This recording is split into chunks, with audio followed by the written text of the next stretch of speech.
L'assassino nerazzurra. Golazo, amici! Super.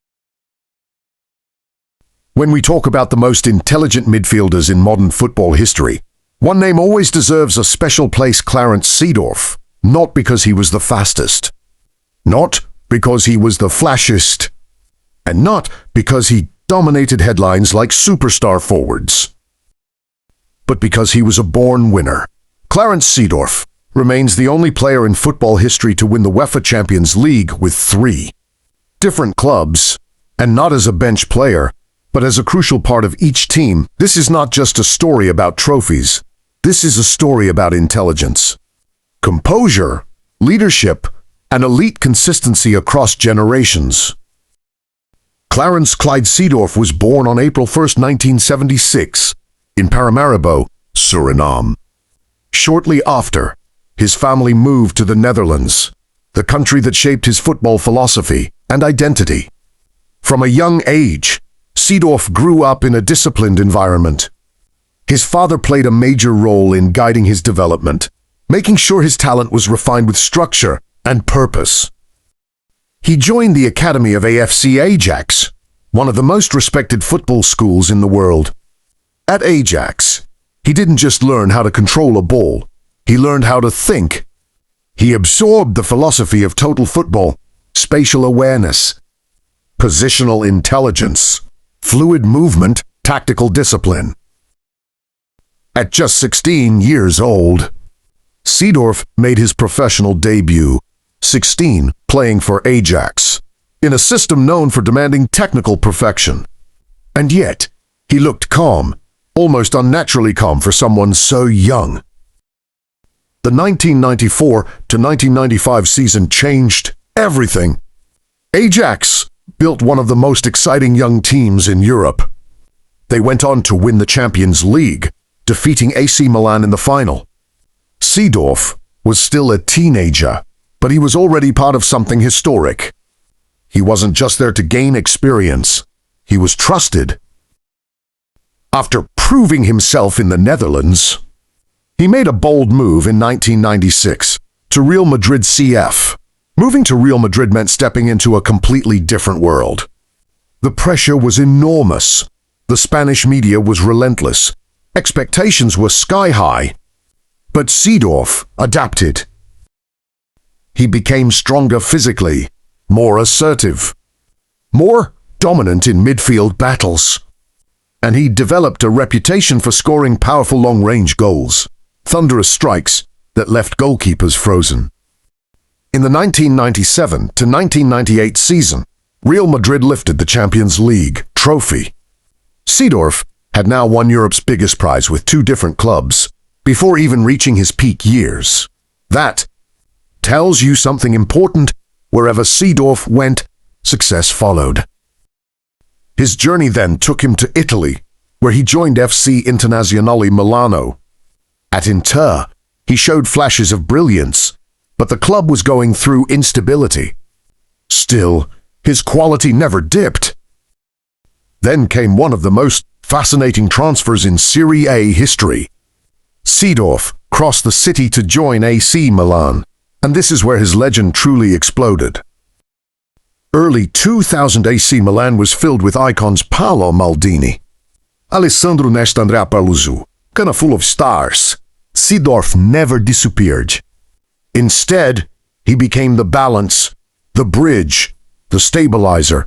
He could defend, he could attack, he could dictate tempo, he could shoot from distance, he could protect possession under pressure. He was the complete modern midfielder before the term became popular. In 2003, Milan won the Champions League after a dramatic final against Juventus. Seedorf was central to that success. Then in 2007, Milan lifted the trophy again, that made it for Champions League titles in his career, and more importantly, victories with Ajax, Real Madrid, and AC Milan. No other player has matched that achievement.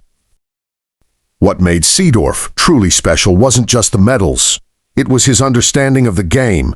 He controlled rhythm. When the team needed calm, He slowed everything down. When the team needed urgency, he pushed forward. He always seemed to have more time than everyone else on the pitch. That's football intelligence. He wasn't relying on speed.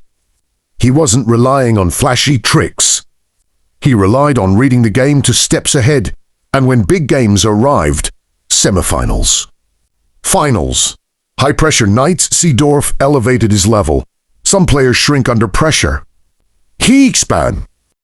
Internationally, his journey with the Netherlands had ups and downs. The Dutch national team during his era was filled with talent but often struggled with internal conflicts and inconsistency. Despite that, Seedorf remained one of the most technically gifted players in the squad. One of his most underrated qualities was adaptability. He succeeded in the Eredivisie, La Liga, and Serie A, 3 leagues with completely different identities. Dutch football emphasized structure and philosophy. Spanish football demanded creativity and resilience under media pressure. Italian football required tactical discipline and defensive awareness. Seedorf mastered all 3. That's not luck. That's evolution. As his career wound down, he moved to Brazil to play for Botafogo, embracing a new culture and challenge before retiring. But even retirement didn't slow him down. He stepped into management and even coached AC Milan, while his managerial career didn't reach the same heights as his playing days. It showed his courage and love for the game. Off the field, Seedorf has always stood out as an intellectual. He speaks multiple languages. He values education. He carries himself with composure and depth. He has always represented a different image of what a footballer can be: thoughtful, articulate, globally aware. If you look at modern football today, you'll see many incredible midfielders with impressive statistics. But Seedorf played in an era where the midfield role demanded total responsibility, physical strength, tactical awareness, technique à l'excellence, mental resilience. He may not always appear in flashy top 10 most popular players ever lists, but ask coaches, ask teammates, ask true football purists. They know Clarence Seedorf represents elite consistency across more than a decade at the highest level of world football, winning the Champions League with Ajax as a teenager, winning it again with Real Madrid under massive pressure, winning it twice with AC Milan across different generations. That's not coincidence. That's greatness sustained. He proved that intelligence can outlast speed, that composure can overpower chaos, that understanding the game is more powerful than simply running through it. In every championship team, there is always one player who connects everything: defense to attack, calm to intensity, structure to creativity. At Ajax, at Real Madrid, at AC Milan, Clarence Seedorf was that player. His name may not have been shouted the loudest in every stadium, but history remembers him in gold for Champions League titles, 3 different clubs, success across multiple leagues, elite performance across generations, and to this day, no one has replicated his record of winning Europe's biggest prize with 3 different teams. That is Clarence Seedorf, a true legend of the game.